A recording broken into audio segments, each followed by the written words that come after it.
So this is how it feels like? It was magical! I don't understand what is happening to me. I can't sleep. My body is always asking for my husband. Don't worry. I have a solution to that. You're gonna love it! Marriage changed her. Not because she became rude, not because she became wild outside, but because her body woke up. Before marriage, she didn't know much about sex. She only knew what church taught her. Wait till marriage. Don't touch. Don't talk about it. Don't think about it. And she obeyed. She married as a pure woman. No past, no experience, nothing. On that wedding night, her husband showed her things her body had never felt before, and she liked it a lot. When her husband went back to Canada after 1 month, the problem started. Her body didn't go with him. Every night she felt hot, restless. Her body wanted what it had tasted. She tried to ignore it. She prayed. She read her Bible. She even slept early. Nothing worked. Then she made a friend. One evening, she told the friend, almost crying, I don't understand what is happening to me. I can't sleep. My body is always asking for my husband. The friend looked at her and smiled. You are not sick, she said. You are just awake. That was when the friend introduced her to something new. Not a man, not cheating. Objects. Small devices meant for adult pleasure. Things some women use when their husbands are far away. At first she refused. She said, God forbid.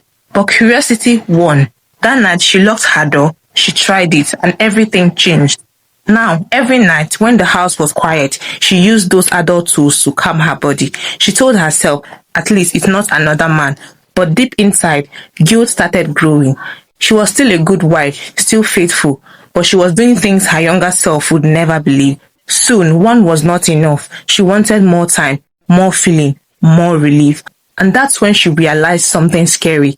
The same thing that saved her from cheating was slowly changing her. At first, it was just once in a while. Only on nights when her body refused to rest. Only when the craving became too loud. She told herself, this is better than cheating. This is just to help me sleep. But the body has a way of asking for more. Soon, once a week became every other day. Every other day became every night. She started planning her day around it. If she knew she wouldn't be alone at night, she felt irritated. If there was light, noise, or people around, she felt uncomfortable. She needed privacy. She needed silence. She needed that feeling. What shocked her the most was how fast it took over her mind. During the day, while cooking, washing clothes, even praying, her thoughts would drift. Her body would remind her. She began hiding things carefully, locking doors, deleting search history, clearing messages. She was still a church woman outside, still decent, still respectful, but behind closed doors, she was no longer in control. There were nights she promised herself, today I won't do it. 10 minutes later, she was already giving in. When her husband called, she smiled and laughed, but sometimes his voice wasn't enough anymore. That scared her. She didn't miss just him. She missed the feeling, and that's when she knew it had become a problem. If she went one night without it, she became restless, moody, angry for no reason. Her sleep suffered, her prayers became shorter, her youth became heavier. Still, she couldn't stop. She told herself, when my husband comes back, everything will be fine. This will end. But deep down, a quiet question kept whispering, what if it doesn't? And unknown to her, her husband had already booked his ticket. And when her husband finally came back, to her uttermost shock, he touched her and she felt absolutely nothing. Her body didn't want him anymore. The day her husband returned from Canada, everyone was happy. Neighbors smiled, family celebrated, people said love has won. But inside the house, something was wrong. Very wrong. The first night, her husband tried to touch her. Her body didn't respond. She felt nothing. No excitement, no hunger, no fire. Instead, she felt irritated. She pulled away and said she was tired. The next night, she said she had a headache. Another night, she said she wasn't feeling well. Days passed, then weeks. Her husband noticed. The woman who once craved him now avoided him. What shocked her the most was the truth she couldn't say out loud. She was no longer attracted to her own husband. The only thing that gave her relief, peace and happiness was that secret habit she had built while she was away. At night, when he slept beside her, she turned her back to him. Her mind was elsewhere. Her husband tried harder, bought gifts, spoke softly, touched gently. Still, she pulled away. Finally, one night, he asked the question, "Did I do something wrong?" She cried because the problem was not him, it was her. She had trained her body to respond to something else, and now a real human being couldn't compete with it. Their marriage started breaking silently. No shouting, no fighting, just distance. That was when she became afraid, not of losing her husband, but of losing herself completely. So she did something she had never done before. She asked for help. She spoke to a counselor. She spoke a trusted religious leader. She admitted everything without shame, without lies.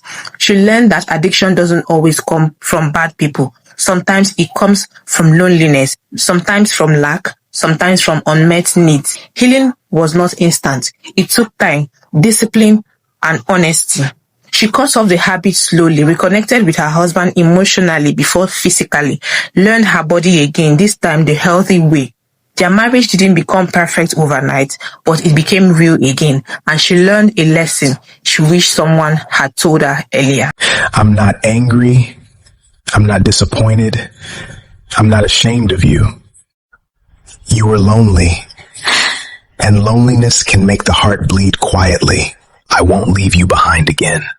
Not emotionally, not physically, not ever. After therapy sessions, things slowly changed. Not overnight, not magically, but clearly. Her husband was involved in the process. He listened, he learned.